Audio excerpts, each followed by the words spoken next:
Hello guys, আপনারা কখনো উন্মাদ পাগল দেখেছেন আমাদের মতো? আমরা হচ্ছে সেটা, ঠিক আছে। আজকে সানডে, সকালে আমরা বেরিয়েছি, এখন বাজে 11:30 মতো বাজে। সকালে এটা সকাল কি দুপুর হতে চললো। এখন আমরা ব্রেকফাস্ট করতে যাচ্ছি, কি না নানপুরি খেতে যাচ্ছি, সেটাও আবার একটা উবের বুক করে। আরে মানুষ কতটা বড় লোক হলে উবেরে করে যায় 10 টাকার নানপুরি খেতে। ওই লোকটা ভাবে এরা কারা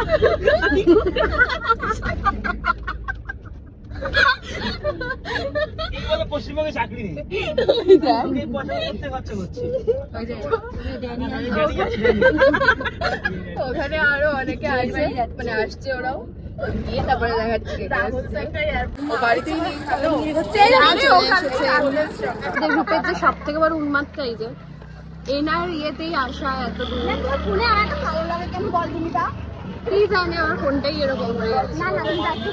এয়ারপোর্ট লুক দিয়ে এসেছে জয়শ্রী। পাগল হয়ে গেছিলাম যে এই গরমে এখানে এসেছি, পিছনে দেখ জ্বলে গেছে, মানে এত রোদ। আমি আর রিমির কথায় কোনো দিন নাচবো না। এই সেই সকালবেলাতে তো নাই, এইরকম ভিড়। তুই ছাতাটা কেন তুলছিস আমার মাথা দিয়ে? তো বেশি আজকে আসেনি এইখানে কি যে খুশি রিমি, আমি শুধু দেখতে চাই কেমন খেতে এটা।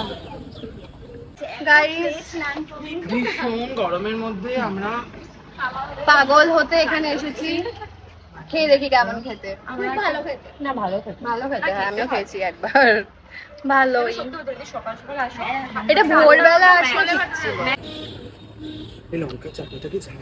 হেভি করে লঙ্কা চাটনিটা আমার দারুণ লাগে। গাইস, একমাত্র ভালো খেতে বলে রিমির 7 গুণ মাফ করে দিলাম আর কি, নইলে যদি খেতে হতো। যদি বাজে খেতে হতো, উপরে করে এসছি, এই গরম খুব অশান্তি হয়ে যেত। আপনি কিছু বলতে চান? কেমন বলো? তুমি বলো, তুই বল কেমন? ভালো হয়েছে, ভালো হয়েছে, ভালো। এয়ারপোর্ট লুক নিয়ে এসেছিল নানপুরি খেতে। খাবার খেতে রিমি তো ভালো বলবে। মেন এয়ারপোর্ট লুককে মিস করি, মেন এয়ারপোর্ট লুককে মিস রাহুল ঘুম দিয়ে উঠতে পারেনি।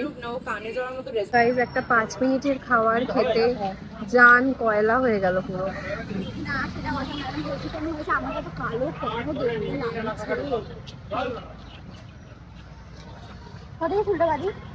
তুমি বলো তো, আমরা ফর্সা ফ্যামিলি থেকে বিলং করি গাইস, আমরা কিন্তু এতটা কালো নই। সবার অবস্থা খারাপ গরমে। How sweet